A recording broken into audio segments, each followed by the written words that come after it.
अच्छा, और आपको लगता है कि अब अफगानिस्तान दोस्त ममालिक को इंगेज करेगा? पाकिस्तान ने तो अपना वाज़ेह मौक़िफ़ अपनाया हुआ है कि अफ़गान सरज़मीन दहशत गर्दी के लिए इस्तेमाल ना हो पाकिस्तान में। तो जो ख़ित्ते की बड़ी ताकतें हैं, अब वो क्या रोल प्ले कर सकती हैं सूरत हाल को कंट्रोल करने में? सऊदी अरेबिया ने बहुत कोशिश की, तुर्किया ने की, कतर ने की, और भी हमारे बहुत से फ्रेंड्स हैं जिन्होंने बहुत कोशिश की कि इनको समझाया जाए, लेकिन ये इस वक्त इतने वो कहते हैं ना मस्त हुए थे इकोनॉमिक्स के साथ, टेररिज्म के से फ़ायदा उठाने के, इलीगल स्पेक्ट्रम की इनको बड़ी तकलीफ है जो पाकिस्तान ने बंद की है। तो आई थिंक इतने जल्दी तो ये इसको चीज़ को समझने की कोशिश, इनको समझ थोड़ी देर बाद ही आएगी, लेकिन आएगी ज़रूर। और ऑफ कोर्स पाकिस्तान हमेशा स्टेबिलिटी का हामी रहा है, पाकिस्तान हमेशा अपने फ्रेंड्स को भी रिस्पेक्ट देता है। देखिए, पाकिस्तान का एक ही मुतालबा था इनसे कि आप तहरीक तालिबान पाकिस्तान को या जो PLA PRAs है इनकी सपोर्ट बंद करें, इनको या तो हमारे हवाले करें या खुद इनके खिलाफ एक्शन, वो किसी और प्रोनाउंसली इसको लिख के हमें रिटर्न दे के जी हम ये एक्शन लेंगे, क्योंकि ज़बानी तो वो बहुत सारी चीज़ें करने को तैयार हो जाते हैं, जितने जल्दी तैयार होते उतने जल्दी उससे इनकार भी कर देते हैं, अपने आप को बदल देते हैं, इनकी अपनी भी कंटेस्टेशन शुरू हो जाती है, एक राजी होता है तो दूसरा नाराज हो जाता है। बहरहाल जो पाकिस्तान के पिछले भी मुज़ाकरात नाकाम हुआ, उसमें सबसे बड़ा हाथ इंडिया का था, उनके हैंडलर्स का था जो अफगानिस्तान में बैठे हुए थे, जो इनको कोई मुज़ाकरात कामयाब नहीं होने देना चाहते थे। वो बेसिकली इंडिया इस वक्त अफगानिस्तान की आवाम का भी उतना ही बड़ा दुश्मन है जितना वो पाकिस्तान का है। और बिल्कुल जैसे अभी आपने कहा जाहिद साहब कि पाकिस्तान स्टेबिलिटी का हामी रहा है, यही वजह है कि वजारत इत्तलात की जानिब से स्टेटमेंट भी दिया गया कि अब तवक्को है अफगान अबूरी हुकूमत अपनी जिम्मेदारियाँ पूरी करेगी। आपको लगता है अफगान अबूरी हुकूमत अपनी सरजमीन को, हमारा तो एक ही मुतालबा है कि भाई अफगान सरजमीन पाकिस्तान के खिलाफ इस्तेमाल ना हो, वो मुस्तकबिल करीब में आपको नज़र आ रहा है?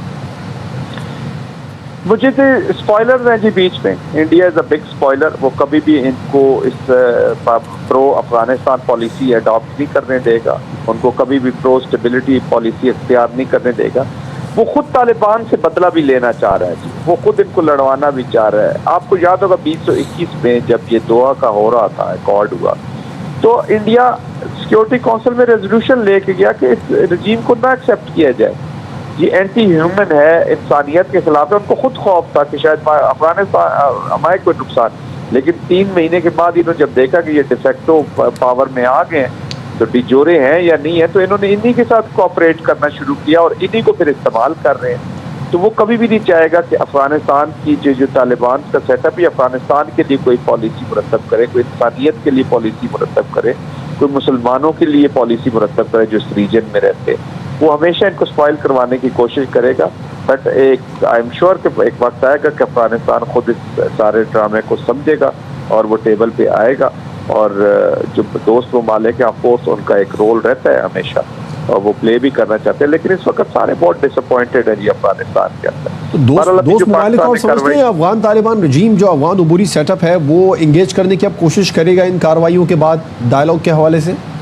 जी, बातचीत तो देखिए कहीं ना कहीं चल रही होती है जी, बातचीत तो बैकग्राउंड में कहीं ना कहीं तमाम पार्टीज की चल रही होती है, लेकिन हैविंग सेड दैट कोई एक कलेक्टिव रिप्रेजेंटेटिव गवर्नमेंट तो है नहीं जी। ये चिल्ड्रन ऑफ कॉन्फ्लिक्ट हैं जो गन के जोर पे पावर में आए हैं, और ऑफ कोर्स ये उसी को समझते हैं कि इस डिप्लोमेसी भी गन को समझते हैं, पॉलिटिक्स भी गन को समझते हैं,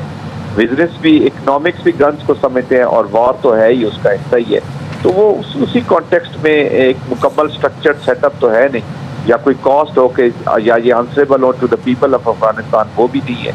कोई इंपॉर्टेंट ऑल इंक्लूसिव इन्होंने जो गवर्नमेंट बनानी थी उसको भी इस्टेब्लिश नहीं किया। तो थोड़े से नॉन स्टेट एक्टर्स का बिहेवियर, इनका कैरेक्टर अप्रोच जरा डिफरेंट होती है एक नॉर्मल स्ट्रक्चर्ड स्टेट के, जो स्टेट क्राफ्ट के जरिए चलती है। तो वहाँ पे एब्सेंशिया है स्टेट क्राफ्ट का, वहाँ पे एब्सेंशिया है स्टेट्समैन का, वहाँ पे एब्सेंशिया है पॉलिसी का, और जब पॉलिसी नहीं होगी तो स्ट्रेटजी का भी एब्सेंशिया है। तो ये नॉन स्टेट एक्टर्स हैं, इनका बिहेवियर चेंज लाना इनमें थोड़ा सा मुश्किल काम होता है, लेकिन पाकिस्तान ने अब मेरे ख्याल में वो पाथ अडॉप्ट कर ली है कि वो बिहेवियर चेंज इनके ऊपर इन्फेक्ट ज़रूर करेंगे।